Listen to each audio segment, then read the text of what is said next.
Hey everyone, welcome to another episode of the Coach's Corner University podcast. I am your host, Paul O'Neid, and today is a bit of a special episode. I'm joined by someone who I've looked up to for a very long time, someone who's accomplished something that very few have been able to do in the role of collegiate strength and conditioning coach, and now good friend, Tim Kontos. Tim, welcome to the podcast. Thank you for having me on. It's an honor and a pleasure. Oh, the pleasure is all mine. Yeah, you and I met when I was working with Todd Hammer at Robert Morris University. You're currently at Virginia Commonwealth University, and you've been there for over 20 years, haven't you? 26, yeah.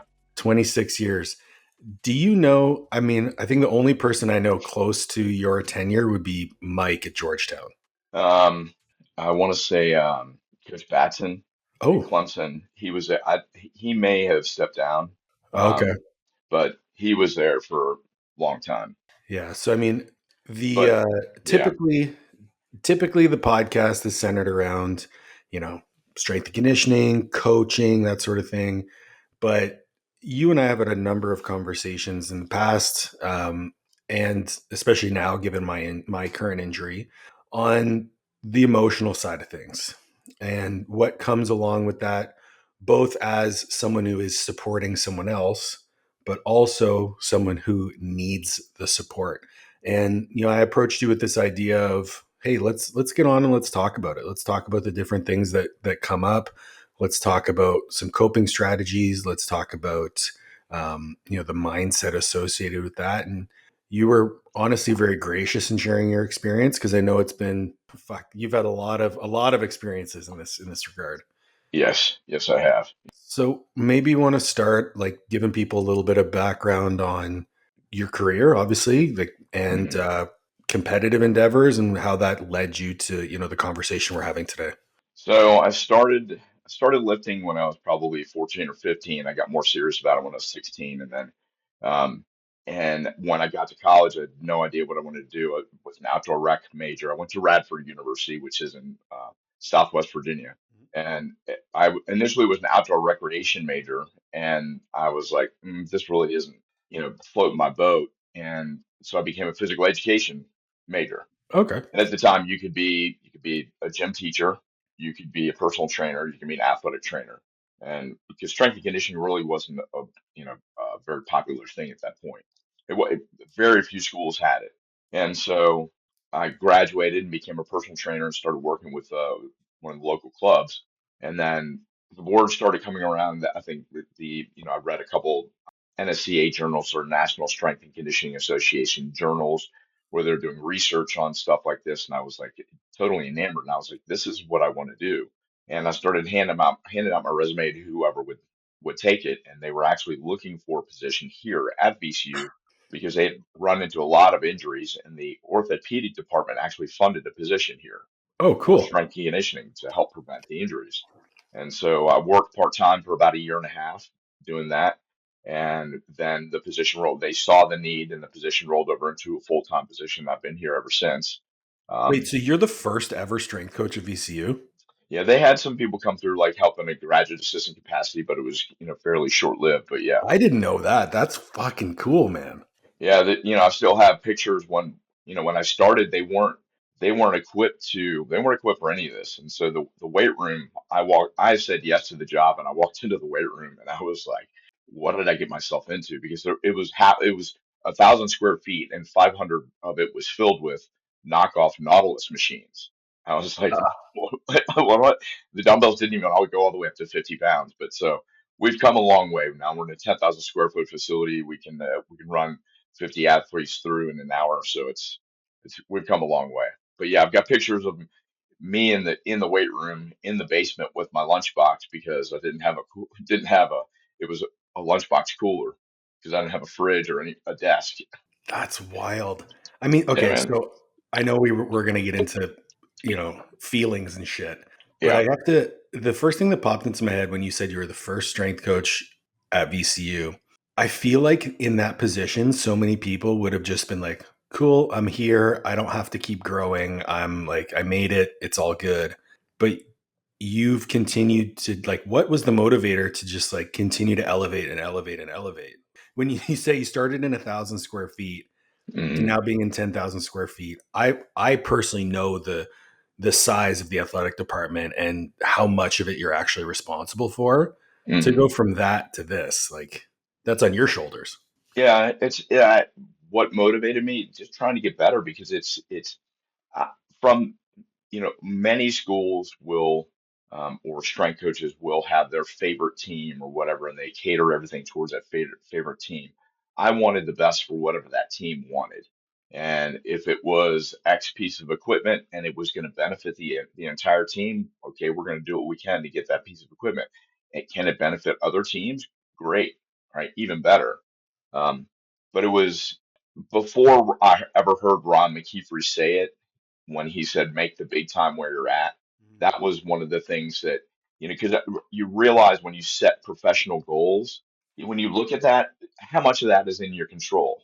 Well, most of the time it's not. Like people Yeah. saying, I want to get promoted or I want to do this, I want to do, it's like, I want a bigger budget. There's a lot of things you can do to try and help foster that, but much of that is out of your control. So I did what I could, which was try and make each day the best and then evaluate at the end of the day. Okay, how did we do?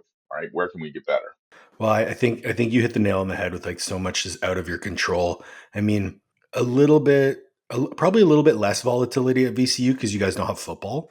But I mean, you and I have spoken about this a lot, like changeover in administration, changeover in organizational structure. Like you can't control any of that. So as Right. long as you just continue to elevate yourself and do the best job for the people in your room, good things are going to happen.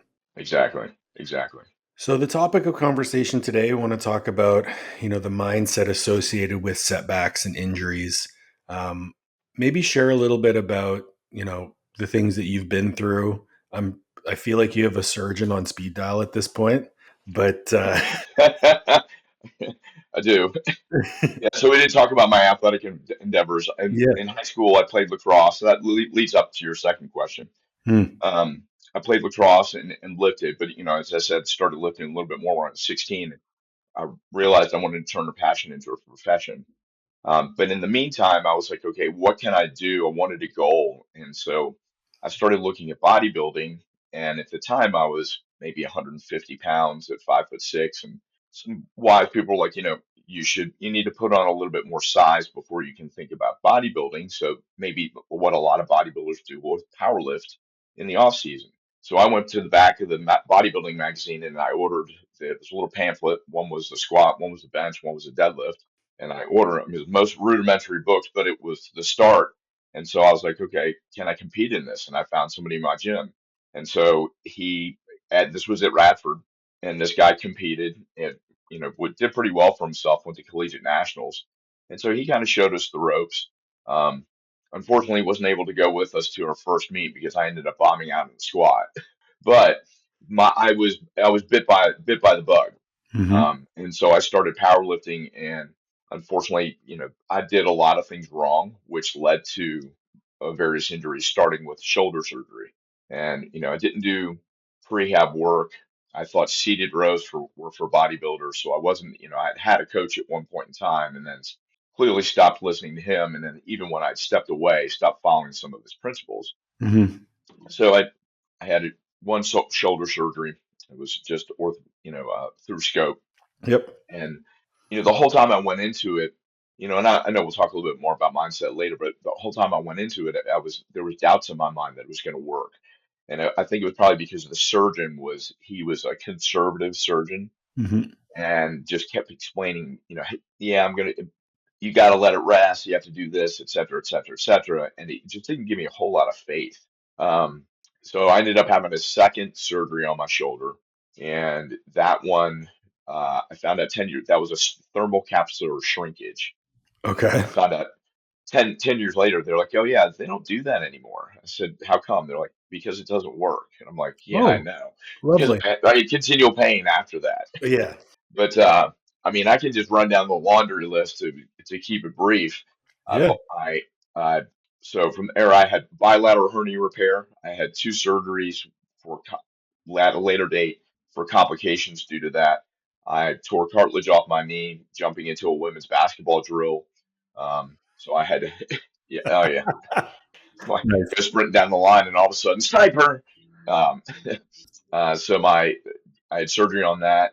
Then uh, I tore my pec. I tore this pec, complete rupture, and that was due to I had deterioration of basically C4 on down. Okay. The cervical discs were deteriorating and causing innervation of the nerve. Okay. When the nerve would, kind of come back after I would de-stress my neck, the muscle was overloaded and it ruptured. So Oof. once, so we didn't know any of this going into the pec tear. I have surgery to get it recovered, and I had a great physical therapist. She was like, "We need to figure out why it ruptured in the first place." Mm-hmm. So we looked at it and come to find out C4 through C7 ended up getting fused this past year.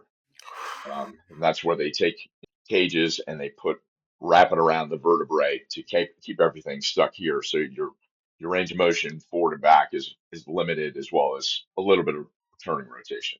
And then in between there, I had a bicep tenodesis, which is where they cut your bicep tendon from the origin and they will tack it down on your humerus, because my bicep tendon had split long ways from Oh, wear and tear. Yeah. lovely. So I've been through the gamut. I was talking with one of my athletes the other day and giving her some advice on how to deal, just in the short term, how to deal with injuries. And I said, this is one area where I consider myself an expert. Hard earned experience and wisdom in Yes. that. And I mean, I run through the list of injuries for me. I've had both knees scoped, torn both quads, torn my IT band, torn a pec. This is the first one where I'm like, I really fucked myself up. The other ones, I was like, whatever, rest, Yeah. rehab, fine. This one, definitely, I had already known I was on my way out from my competitive days. Like, I'd already decided that December, regardless, I was going to do a meet and it was going to be my last one. Hmm. Um, that decision was made for me. Um, so It's wild how that works, isn't it? yeah, and I mean, it kind of brings me to the first topic I wanted to discuss. I had written down, stoicism, because I know it's something that you and I have both looked into quite a bit, Hmm. but more so than just like the overarching theme of stoicism, I think acceptance is something that comes with wisdom and age and experience. Because I remember when I was younger and I would get hurt, I would just fight it. I'd be like, Hmm. I'm not hurt. I can keep going. I remember before my first knee surgery, the day before my first knee surgery, I squatted 4 plates for 10. I was Hmm. like, I'm fucked up already. I can't get more fucked up. And then I remember 2 weeks after my second knee surgery, I already squatted 4 plates. So I'm like, I look back, I'm like, that was cool, I guess. But mentally, I was in a place where I was probably quite insecure. My entire identity was tied up in my physical attributes. Hmm. And I couldn't see the bigger picture and accept almost that time was not passing me by. Right. Like when you're going through these things, maybe compare your approach. Obviously, the severity of a disc fusion, it's going to rank a Hmm. lot higher on that spectrum than even a shoulder surgery. Hmm. But maybe speak to a little bit about your experience with the concept of acceptance and how that's shifted over time. I'll say this, I'm not quite there yet. Um, and yeah, I was talking with my wife about this last night. Acceptance it's a commitment, Yeah. whereas if any other way, there's still hope that you can maintain or push through. Whereas I almost view acceptance as absolute. Um, now there's now I'll flip that on its head and say this, that it's a gradient, that Mhm. it's a sliding scale. So I accept that I'm not going to be what I was before, but um, but that's still a tough one. Like the other day, we had a friend of our family come over. She hadn't seen me since quarantine, and since my fusion, I've dropped 30 pounds, Okay. which it's for the better. My blood pressure was elevated, etc. Mhm. But so she walks in and she goes, "Oh wow, you look completely different." And my wife commented on my hair, it's longer. She goes, "Yeah, you're like half the person you were before." Oh, Yeah. So, and it's like she means well. You look healthy, you look good, but to right. me, it was just like, uh, uh. I think I'm gonna go to bed now. It's when people it's like when you've been dieting and you get skinny, people are like, "Oh man, you look thin." And you're like, Yeah. "No, I'm jacked. No." But I get what you're saying about that absolute versus, temporary, because I mean, even in my situation, I think that I can come back and I can still I know for a fact I could come back and I could still be strong and I can still lift and I can still do the things that I want to do. I don't want to do them anymore. Like I don't want to power lift anymore. So Hmm. it makes acceptance a little bit easier. But if you Yes. said like, could I get my quads back? Could I grow my legs? Yeah, for sure I could. Hmm. Um, a little bit different with a disc fusion because it's going to affect your function moving forward. But what I was going to get at is like we all get into this thing of lifting to either get as big or as strong as we possibly could. Hmm. And there's going to come a time where, and I'm at it right now. It's like, did I get as strong as I possibly could? Did I find my human limit? For sure. And it was way higher than I ever thought it could be. I Hmm. cannot look at that and say, could have done better. Yeah. Okay. I like that. I guess mine was, I had my peaks at various points, meaning at one point because of my hernia repairs, I was only relegated to benching, but I managed to bench 435 at 198, double ply, but that Yeah. was way, way more than I ever thought it was. And then I squatted much later date, 600 in knee sleeves, or I'm Yep. sorry, knee wraps, and then deadlifted in the gym with strap 600. So not all competition lifts, but to your point, done a lot more than most humans have done. Yeah, for sure. And the joke that I'll always tell people is, so I was in a phys ed class in undergrad, and it was one of those class like we had our science classes and we had our like our other classes. This one was how to be a gym teacher. It was like a first year how to be a gym teacher course, and we were talking about goal setting. And the professor was like, "All right, I want everyone to think of a big goal that they'd like to set for themselves." And I was fucking off in the back, and she goes, "Paul, what's a goal?" I was like, "I'm gonna squat 800 pounds," and everyone just started laughing. uh, And then in my head, I was like, I'm gonna fucking do that. So when I did it, I found that teacher on Facebook and I messaged her and no, did you she replied really? back, "No fucking way." That's awesome. Yeah. Holy shit. Yeah. So I think like, and that for me, like that makes acceptance easier. It means like I'm accepting that this is a closure on this chapter. Um, Fair. it's also accepting the circumstance of, and I remember whenever you have a traumatic injury, I feel like it happens so fast, but like for you, it's in slow motion. I Yep. remember even before my chest hit the floor, I was already like, I'm fucked up. I'm okay. I'm fucked up. I'm alive. This is going to be a long rehab. This is going to be scary. I had already accepted all the things that I had perceived were coming for me. So like everyone was freaking out. I didn't yell. I didn't scream. I was like, okay. I was very calm. It wasn't until I made eye contact with Liv that it kind of like hit me that this affected her as much as it affected me. Um, but that acceptance is something that I think allowed me to kind of move through the stages of grieving a little bit faster. Did you like, let's say with your most recent injury, are you like still going through those stages of grieving? Okay, to your point of acceptance, I think just kind of taking a step back, I had my year follow-up with my surgeon, and I'm still having a little bit of issues. Like, if I squat, it shuts down the nerve that innervates my tricep. My tricep gets weak. Okay.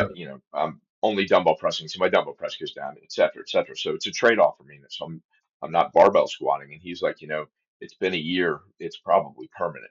And Mm, so I just went home. My wife was like, what do you think? And I was like, I had kind of figured that that was going to be his response.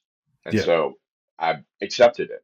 And so, I'm trying to figure out ways to work around it and see what can I do and not completely shut it down. So there's Mhm. a bit of it.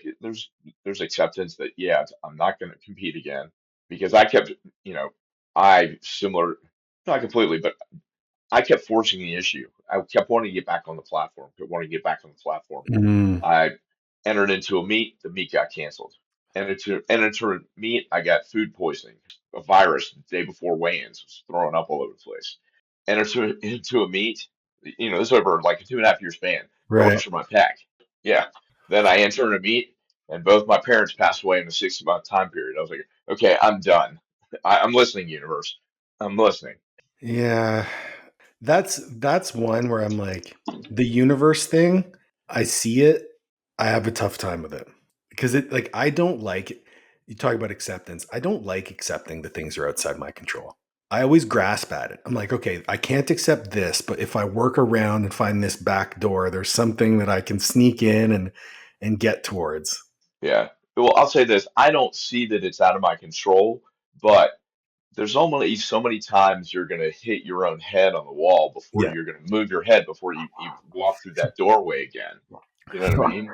It's just you look at it two different ways. I would just put a helmet on.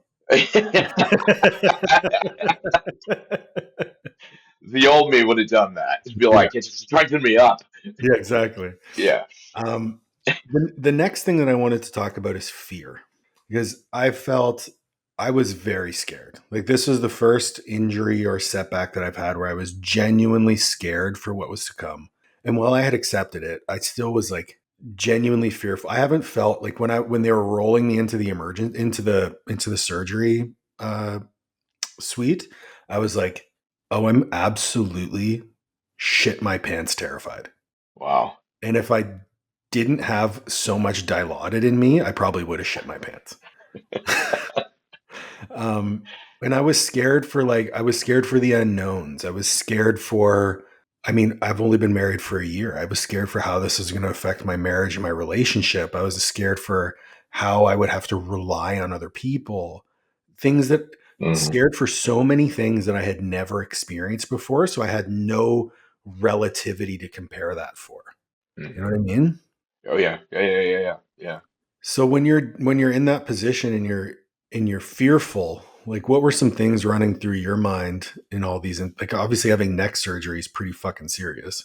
Yeah, and it's like you think about somebody who's had spinal fusion, whether it's cervical or lumbar, what are any kind of spinal fusion, you think about somebody who's walking around in a cane, um, Hmm. or they're just like never touching a weight again. And so that was, so I started in those scenarios, what I do is I reach out to people who've been there. Okay. And it was pretty miraculous, like how many people have cervical fusion and are firefighters that continue to go to work daily. And I was like, okay, if those guys can do this, then I can at least function. Hmm.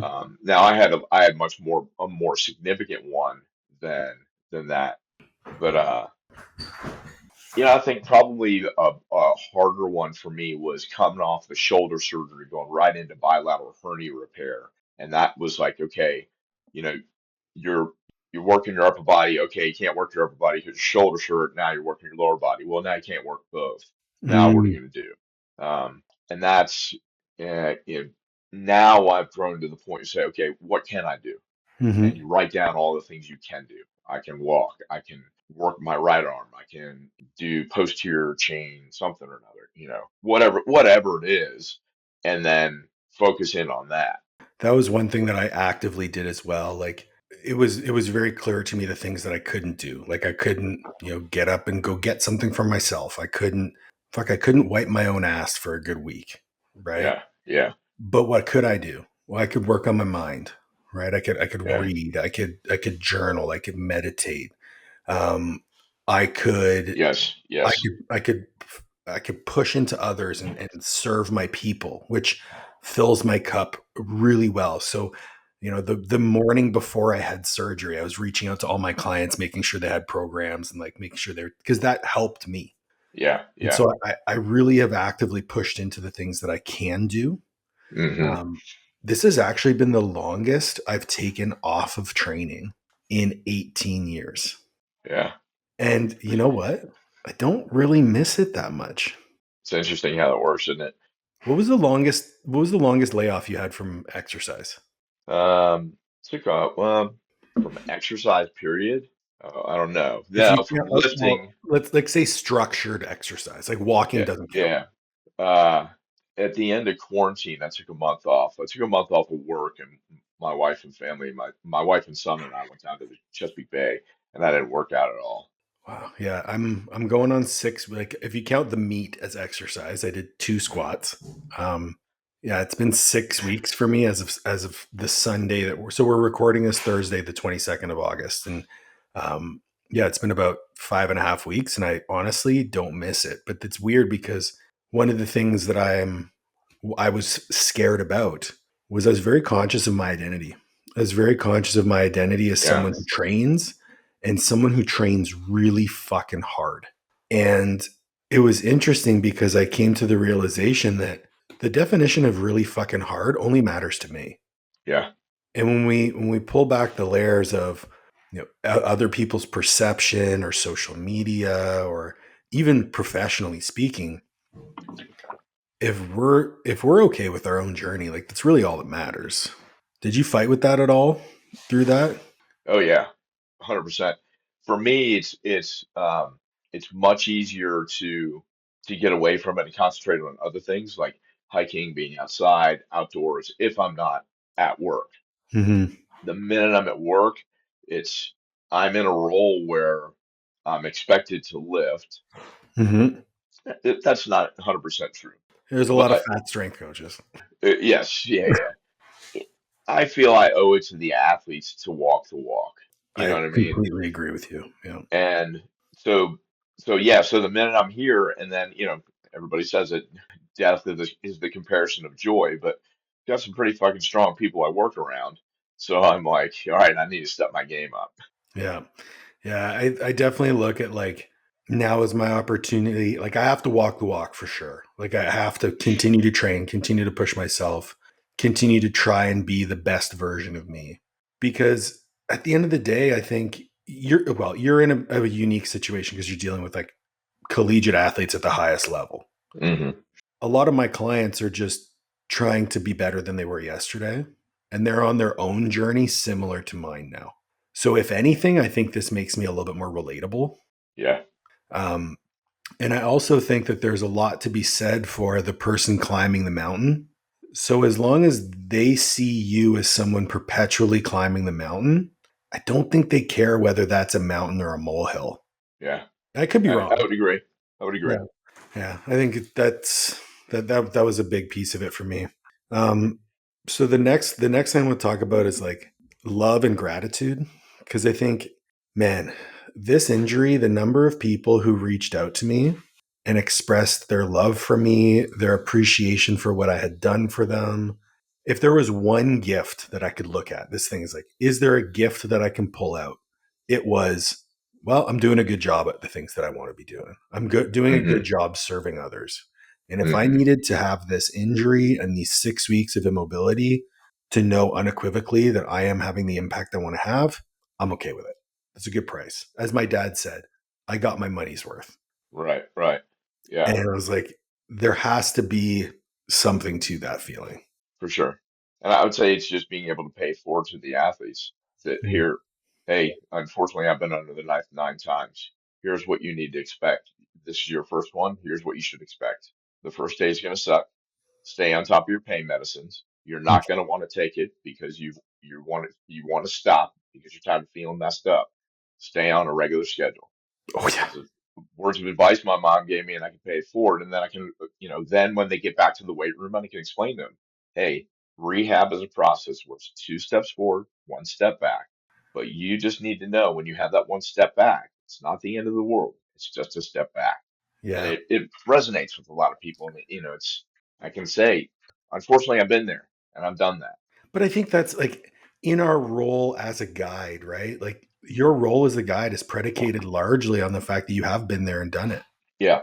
And it Yes. like we're just trying to help these young people or whoever we're working with avoid the mental pitfalls that come along with that. Because look, I'll tell you right now, I haven't reached that first plateau or that first step setback yet.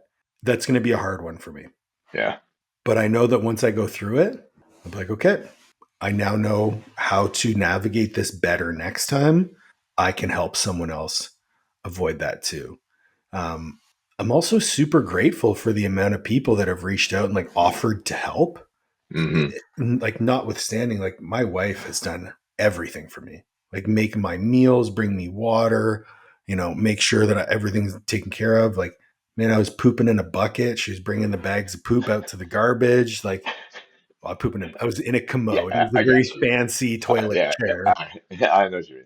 Um, emptying my pee jugs because I can't walk to the bathroom. So like that's stuff that in the first year of marriage, you're not expecting to have to do that for your husband. Yeah, But yeah, stepped up. My mom's been here almost every day. I had my cousin come in a couple times, friends and family setting up the room, the office and stuff like that. I'm like, man, like I don't know where I would be without this much love and support around me. It's pretty cool. But it also brings with it the next point of humility. yes, yes. Was swallowing your pride like eating glass for you? Oh yeah. It caused major rift between my wife and I because I won't ask for help. And oftentimes because I didn't feel like I needed it, but There's clearly that's up for debate, which is why it was a major rift. yeah, So yeah. This the feeling like a burden for me is like it's a huge emotional trigger. Like for yes, if I feel like I'm a burden, I just immediately shut down. And luckily for me, I had the foresight to be in therapy for the last 5 years. So and I've continued to have the support of my therapist to work through these things as they come up. But man, I remember in the hospital that first time I was able to go to the bathroom and realizing that I couldn't clean myself, yeah, asking the nurse, it was so picture me because I couldn't have my knees below my hips. hmm, I basically had to be with my butt in the commode and my feet on the bed. So I'm yeah. like pooping with my legs straight out in front of me. And so I ring for the nurse. I'm like, Allison, like I can't do this. And I remember her name. Like that's how Yeah. much this is like seared into my head. I'm like, I can't do this. And she's like, oh, it's okay. We do it all the time. No big deal. I'm like, whoa, whoa, whoa, whoa. This You might, do, but I don't. yeah, this might not be a big deal for you. This is a big deal for me. How are we going to do this? I ended up having to do like lean forward and do a dip because Uh, because the commode was so small and I'm so big that like it couldn't move side to side. And I remember like I got back in bed afterwards and I just like sat there crying to myself. It was like the first realization that oh man. all of my autonomy was taken away. Yeah. I was like, shit. Yeah. Yes. Yeah.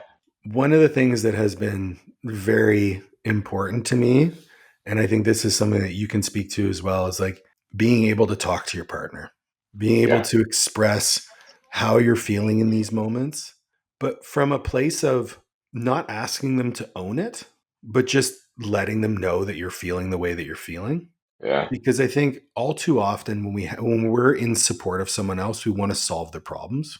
But in this instance, like our partners can't solve our problems for us. Yeah. And in a lot of ways, we are a burden. And that's okay because it's not permanent for one. If it was permanent, God forbid, Right. you know, that's another conversation to be had. But there will be a time where we can regain our autonomy. There will be a time where they won't have to be, in service to us. But they also have a choice. And it's like, oh, she's your wife. She's got to do it. No, she doesn't. Yeah. We're not like, not to sound arrogant, but like we're not poor. We could hire a nurse, right? But she's doing that, and that is a showing of love. So like, I Yeah. feel like I just ranted for a little bit, and I'd love to hear your thoughts. Yeah, no, you're exactly right.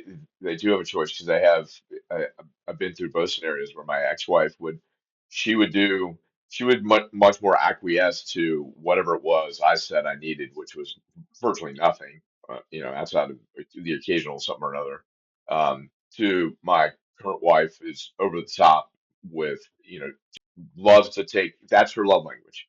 Acts of service are her love language, and I've grown to appreciate that. She was, at one of the visits for my neck, we were discussing how to reduce inflammation with the doctor, and he said, there's not a ton of medical information on this, but turmeric and ginger.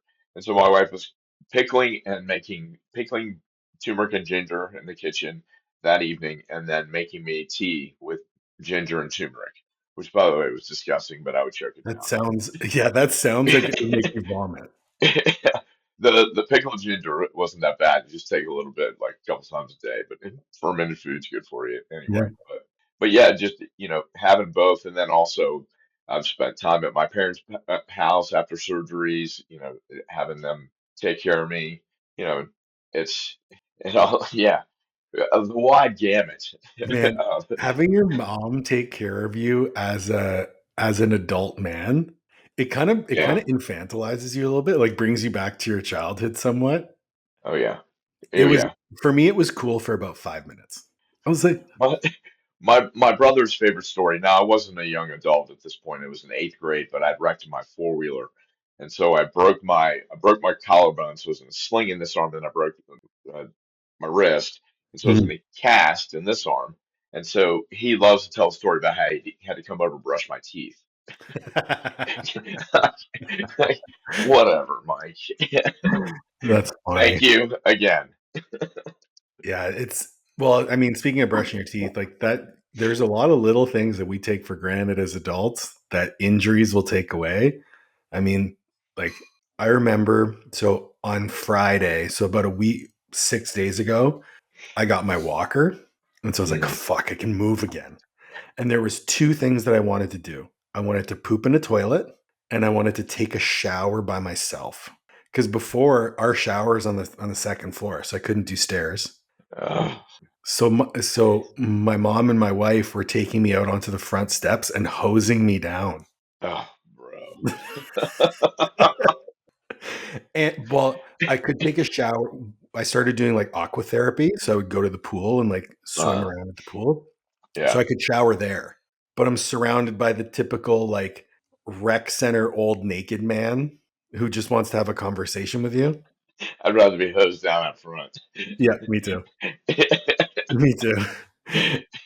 But the next, so on the topic of that, um, let's talk about expectations a little bit. So I have I would say, a unique view on expectations in that I try to live my life without them. I try to really take things as they come, accept things, evaluate, and move on. Because I find if we have expectations, especially expecting ourself from others, I Mhm. think it kind of sets us up for disappointment. The great example here is like the administration at the hospital failed so many times that we were in the hospital 5 days longer than we should have been. Uh-huh. So it's just constant disappointment from there. And then even now, expectations of, okay, on Friday, I'm going to be able to walk. And then by next Friday, I'll be able to load. And I know for a fact there will come a time where I can't take that next stepwise progression on track. Did you ever approach your rehab or the recovery process or even the injury process with expectations, or how did you manage those expectations throughout? Yeah, early, one of my first couple of surgeries, it was like, okay, you're going to be up to this point in the sling, and so I'm marking on the calendar, the physical therapy for this many weeks, and marking on the calendar, and I'm getting to that point, and I'm like, I'm still having pain. I should be released from physical therapy now, but I'm going to go for another 6 weeks. How does that work? And Mhm. then, okay, so now, and I had also like I want to say maybe I'm not sure which surgery, but at some point I'd like plotted out. Okay, here's the surgery. Here's when I can start training for my next meet. And it's like no, it's not how it works. Yeah. Yeah, so yeah, yeah, having expectations going in, and yeah, it's brutal. I always, whenever I evaluate my viewpoint on expectations, I'm still hard pressed to find any example where having expectations has served me. Like I really feel like if you can go into this thing just blank slate and take it for what it's control what you can control and do your best. I'm not telling you to Hmm. like, nihilistically give up and say nothing is useful. Yeah, Far from it. But to expect that you're going to be the exception to the rule is probably not the best place to yeah, approach it from. right, right, right. And I sit here as probably the exception to the rule because I mean I shouldn't be weight bearing until tomorrow. I've been weight bearing for a week. I Hmm. shouldn't have more than 50 degrees range of motion. I have 70, right? My quads probably should still be having trouble firing. I'm fully in control of my quads. My my scars are healed, and like I'm probably the exception to the rule. But I'm also the person who's been supplementing with all the peptides under the sun, managing my nutrition perfectly, supplementing to the book, spending 4 hours a day in a PEMF ring, muscle stem 3 times a day, doing all my rehab Hmm. exercises. I don't think anyone else is doing that. So I'm also the exception Yeah. to the rule there. Yes. Yeah. So Yeah. that's, but I'm only doing those things because I'm a control freak. You Hmm. tell me to do my rehab exercises once a day, I'll do them 3 times. You tell me to do, I remember Matt Nickel messaged me. He goes, use the machine 2 times 30 minutes per day. It was 2 times 30 minutes per day for the first 2 days. Then it was three. Then it was four. Then I raised the intensity. Then it was, then I raised the time. Then I raised the intensity. Then I raised And the now time. you're sleeping with it. That's actually, I was online checking out PEMF mats that you can actually sleep on. But I mean, that's me being a control freak. And with that is risk too, because I also decided to weight bear a week early. Could that have backfired? Maybe. But I'm also trying to be smart and I'm listening to my body. Nothing hurts. Everything feels Hmm. fine. I'm not running around the block with my straight legs. I'm just making my food and I'm, Yeah. walking to the bathroom and I'm doing those things. So to me, that's where like there has to be an element of patience, but there also has to be an element of owning your fucking shit. Yeah. Where's that balance for you been? Um, yeah, that's a tough one. Um, Because I mean, look, like coming back from any sort of nervous system injury, mhm. you have to be patient. Nerves, you're looking at months and almost years of recovery, especially like Yeah. brain injuries. Like if you had a brain injury, like 2-3 years Hmm. recovery. There has to be an element of patience there, but there also be like I'm sure you're doing your rehab. I'm sure you're trying to get your range of motion in the areas that you're able to. I'm sure you're working on the areas that you can. So Yeah. you're So not I too guess dumb. yeah, and that's why I've more or less relegated myself to not squatting anymore because Why do you want to that's squat, man? Look, I love squatting. It's my favorite exercise in the whole world. right there. I'm okay though. I'm okay if I don't have to. If I Yeah. don't have to squat anymore with a bar on my back, I'm okay. I can front Yeah. squat. Yeah. I can. I can hack squat. I can leg press. I can pendulum squat. I don't want to, dude. The Well, see, prospect of putting a that's the bar thing. on my fucking back, I would rather. I'd Now, rather all of sit those in a pram. variations will give me the same Oh, results. all of It's them. something sitting on my traps, on Ah, my brachial plexus. okay. So So hack yeah, squat, leg press, probably not the best idea. Well, leg press, right, right. maybe. Leg press maybe. You could be a world record leg presser. I'm not even interested in leg presses. I'm in world records. I love the feeling of squatting, man. It's like it's one of those things. It's unparalleled. It's it's for me one of the best feelings in the world is at the bottom of a competition squat when you're forming Valsalva, feels like your head's about to pop off, and you stand up. Well, That's it.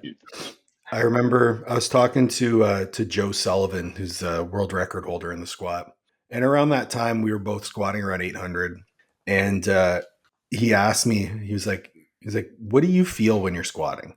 I'm like, "When I'm squatting, I feel like I'm dying, but when I stand up, I feel like I'm alive." And that's why I decided to compete after 2.5 years of not competing. It's Yeah, because I got to a point where I was like, squatting doesn't hurt anymore. I should probably try and see if I can still be strong. yeah, Well, didn't work out so well. yeah, yeah. But I mean, that's where that ended up. The last thing that I wanted to talk about is pressure. So there's a lot of pressure that I personally felt initially. I felt that it was external, right? Like I need to get better so that everyone around me is unburdened. But what I came to realize very quickly is that was actually just me putting out, like kind of projecting my feelings of insecurity onto other people. When you've been going through these, like I'm sure, has the process of like letting people help you gotten easier? Yes. Um, you know, I was kind of thinking about that as we're talking about it. I think part of it is that there's a certain amount of functionality we want to maintain, just period. The doctor's going to say take it easy. I'm not going to go out and run around the block, but I don't want my wife to do everything. So Hmm. that was kind of the rub. But so yes, asking for things now I'm like, this would benefit me to be able to stay right here and have you do this for me, or it's I'm in pain. For me, a lot of it is like, was I in pain, or was the task that I was about to do going to cause me pain? And after I've the thought fusion, about I that a didn't lot. have a lot, you know. I've thought about that a lot. I mean, thankfully, outside of 2.5 to 3 weeks post surgery, I've had zero pain. Yeah. I think pain, maybe speak on that a little bit because it's something that I've dealt with chronic pain from like the tendinitises and stuff like that I've had. Like, I've really had knee Hmm. pain for the last 15 years. Yeah. And funny enough, since the surgery has been the only time I haven't had any knee pain. It's So wild, right? I'm Yeah. not loading. I'm not loading them. I'm barely Hmm. bending them for that. But Yeah. like chronic pain, I think completely changes the entire landscape of our conversation. Yes. Speak to that a little bit. So I'll go back to my pec tendon repair. Um, I used pain meds the first day, the day after surgery, just like my mom advised, and didn't need any after that. And that was the one time I've never had. I mean, it was bizarre. Now, I'll also say this, that was my outlook going into that surgery was the best of any surgery I've had out of the Mm. 10. And that was from a multitude of things. It was much more simple surgery. It's cut and dry. They're going to attach the tendon, and then from there, it's a factor you're letting it heal and get better. Whereas the other ones are like, this might fix it, it might not. It might not. Um, but so, but with my fusion, it was a very odd pain. It was like a dull throbbing, like someone took my chest away, but it was like continual. And now in the day and age that we're in, where we're like, very uber aware of opioid addictions, that it's Mhm. like, do I need to take this? And I'm like, okay, I'm taking a shit ton of ibuprofen. Yeah, I do need to take this, but it it puts you in a bad mood, man. Just being in pain and being in pain all the time. It's like it can be rough. Did you ever feel okay? So I've never felt that pull towards opioid medication because it Hmm. makes me feel so shitty. And I couldn't imagine being like looking forward to taking that. But Hmm. I've also never been in chronic pain. Did you feel that pull for you and you were like aware of it? Or was it just something like this is a tool, I'm using it for what it is, and then when I'm done with it, it's going away? No, I've noticed it before because it's like I don't necessarily like the first day of narcotics, I'll fall asleep, but then after that, I get more energized, and so it's like my pain's gone. I'm talking more jovial. So who doesn't want that? So it's something I'm uber conscious of, and that's why especially after that pec surgery, I only needed one day of it. Yeah, the first day I still had the nerve block in, so I didn't need much. But I remember that Monday when the nerve block wore off. Hmm. That was, if I've ever felt 10 out of 10 pain, that was it. Like cold sweats, grip in the bed, Wow. crying, like can't fucking deal with it. Liv was so scared too. She was just sitting beside me, rubbing my neck, like, what the fuck? And then luckily they got in touch with the doctor, increased my medication. But those next 2 days were like a blur. Like I was just so fucked up. Yeah. And then as soon as I realized it, I was like, oh, it's been 4 days since I've gone to the bathroom. Oh yeah. Yeah. And then they were like, okay, we gotta taper this down. Hmm. Eventually, like they did an enema for me, so I was able to go to the bathroom. And at that point, I was like, hey, I'm just gonna start distancing how long I take the medication, dropping the dosage, and then over the course of the next 5 or 6 days, I got completely off of it, and I was okay just with Yeah. Tylenol. But fuck, man, there's no way. And again, I'm not in chronic pain, so there's no judgment here. I'm just like, Yeah. I've always been curious about it. Never felt that pull. Um, okay, last thing that I want to discuss because I want to be sensitive to your time because you still do work for somebody else. Well, we have a light day today, so we can. I don't have anything major until 12:30, so Okay, I got perfect. time. So I want to talk a little bit about like X's and O's of rehab. Like, let's start off with acute care. Like, have you ever, did you use anything other than you mentioned turmeric and curcumin and Yep. that ginger? Did you use any sort of like any supplements, like nutritional supplements to help with recovery along the way? Yeah. Did a lot of antioxidants, uh, vitamin C. Depending on the surgery I was having or what they were getting done, I would do the research on, what's going to help. Typically, copper, vitamin K are going to help in the acute cases with surgery. Um, then, if I was having something done, more recently with a tendon or ligament, working, getting additional collagen Hmm. in there. Um, then some of the peptides, BPC5, or what is it, BP 157, and Yep. then TB 500. Um, Both of those are in oral form now, right? The So BPC BPC is, 157 is oral. TB yeah, 500 it has a localized effect. okay. So you have to inject it relatively close to the injury site. Anecdotally, I have found that BPC 157 works better in that fashion as well. Although there is research saying that it can work systemically. I used BPC 157 orally when I was having a lot of gut issues, and it was Hmm. incredible how quick my gut issues resolved themselves. Really? Um, yeah, because I was having some issues with my gut lining. So Okay. as soon as I implemented it, probably within 2 weeks, it was completely resolved. Yeah. Um, yeah, I've been taking BPC and TB daily. The Hmm. shitty part is both of my knees are messed up, so it's twice Yeah. as expensive.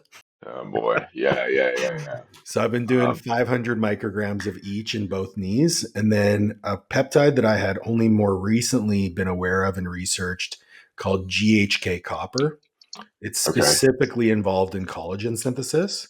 It was actually used primarily in like esthetician offices and stuff like that, and Mm, cosmetics. So I started using that 2 milligrams a day in each knee. And I think that's probably one of the big reasons why my scars have healed so well.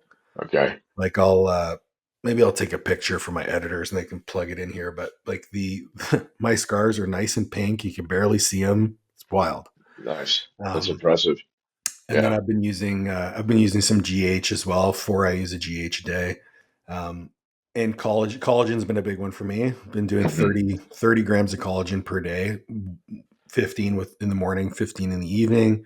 Okay. Um, a couple like herbal supplements that I've used that I implemented specifically for this, uh, serapeptase and serapeptase most notably, it's like a silkworm extract, Hmm. and it works to help reduce tendon inflammation specifically. And you can mega dose that. Like I've been taking 8 pills a day. Uh-huh. And then Boswellia is a herb that's specifically involved with tendon inflammation. I am doing the curcumin, doing vitamin D, vitamin C as well, Yeah. high dosing vitamin C because vitamin C is a cofactor for collagen synthesis. Trying to think of what else specifically for this. Creatine. Creatine. Yeah. Funny enough, I'm like creatine's a baseline health supplement now for most Yes. Yeah, people. it is. Both my wife Um, and I take it for just the cognitive as yeah, well for as sure. everything else.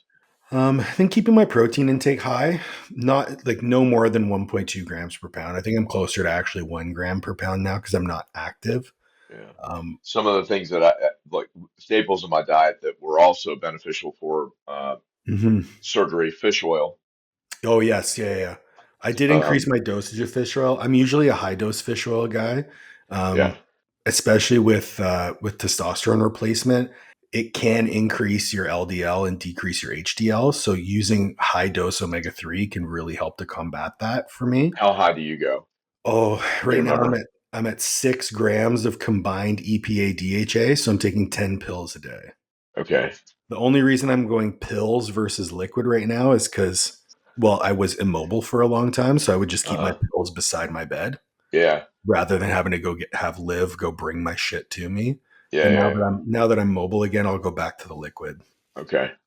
Um, yeah, omega 3 has been huge, and I think it shouldn't be downplayed that you need to try and stay as active as possible. Yes. So Yeah. even when I was immobile, I was moving my ankles and doing like ankle pumps all day.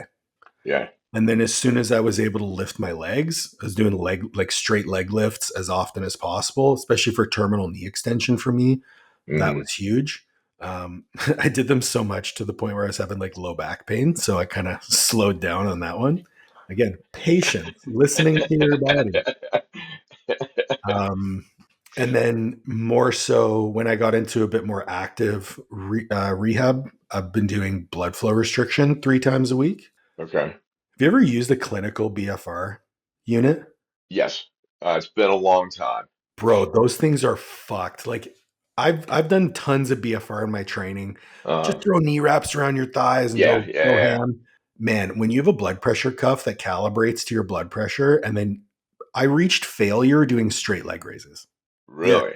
Oh, I was like, he's like, do a set of 30. I'll get the first 2 sets. And then the third set, I'm like breaking it up into tens. And then I'm like, Wow. dude, Damn. 80, he calibrated it to 80% occlusion. Uh-huh.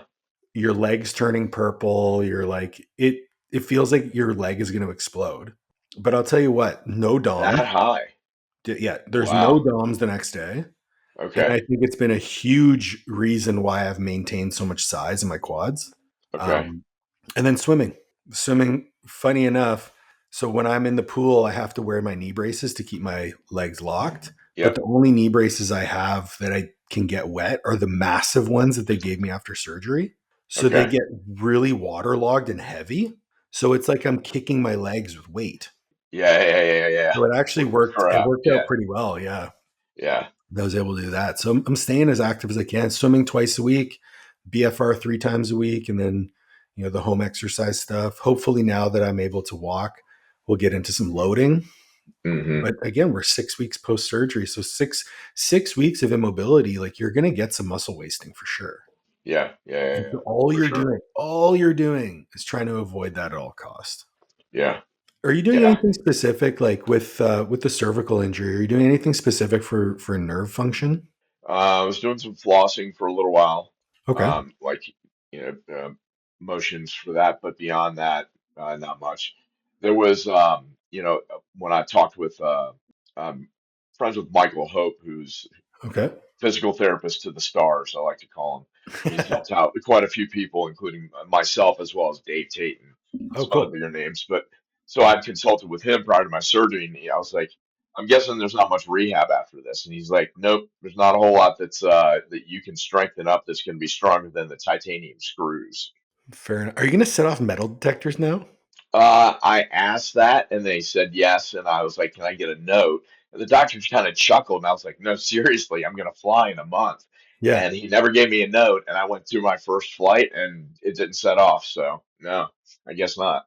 I wonder But if I'm good going luck. to get if it's going to set them off because I'm pretty sure my screws that are in my knees are titanium too. Yeah, I don't know if it's enough metal Interesting. because I've got titanium screws, but also have metal cages around the vertebrae. Oh yeah. Weird. Yeah, Um, yes, very much so. anything else that we chatted on or touched on that you want to kind of expand or anything left unsaid? So it's interesting. I work at VCU obviously, but I've worked with you through Kontos Strength, and Hmm. so my wife and we're still in the process of rebranding, but Okay. the rebranding name is, as you know, it's Find Your Strength. But one of the big things with that is that it's, you know, strength training is it's strength training, right? It's going to get you better. It's going to help with your mobility, it's metabolic currency, etc. But find your strength is so much more about finding what's within you through going through life. And you know, actually, if you don't mind, I'll pull it up because my wife sent it over to me. We've got a write up that we're eventually going to Yeah, absolutely. put on there. But As you pull that up, I think I'll just like kind of build on that because I think a lot of us get into this field because we love performance and we love health and we want to help people, improve those two things. But it becomes so much more than that. It becomes so much more about training and nutrition and fitness being a vehicle for self improvement. So, yeah, that rings true for me as well. yeah, so several quotes in here. Uh, It can be changed by what happens to me, but I refuse to be reduced by it. My Angelou said that. Um, but like air, I'll rise. Uh, you can't control your injuries, but you can control how hard you come. You let me try that again. You can't control your injuries, but you can control how hard you work to come back. Brittany Griner said that. Yeah, it's just a bunch of variety of quotes here, talking everything from Christopher Reeves to a lot of other people. But it's just, again, the idea is it's we are where we are because of what we've been through, Hmm. and hopefully, all the negative things that you're going through now and that I've been through, we're able to bring it to a much more positive light to help people out. And, hopefully this will Yeah. even spread the word even more to say, hey, look, a lot of people are going through a lot of shit at all the time, and we can help. Yeah. I think conversations like this one will definitely, I think, maybe prepare people for when their time. Listen, if you're training and you're pushing your limits, your time's going to come. Can't. So hopefully this prepares you for that. And if you are going through a challenge, just know that you're not alone. The feelings that you're feeling are, you're not a unique snowflake. We're all feeling the same way. And that should give you some reprieve to know that you don't have to fight through it alone. Yeah. So I know that I'll have links to where people can find you in the show notes. I'm sure you'd be open if anyone wants to reach out and ask questions. Same goes for me as well. Tim, thank you so much for joining me today and sharing your experience. I know these things are a bit challenging to talk about, but I think again, it's going to help a lot of people. So I appreciate it. Yeah, for sure. It's been an honor. It's been a pleasure. My pleasure. Thank you everyone for joining. Please make sure to like, share, subscribe, ring the bell for notifications, and we'll catch you on the next one.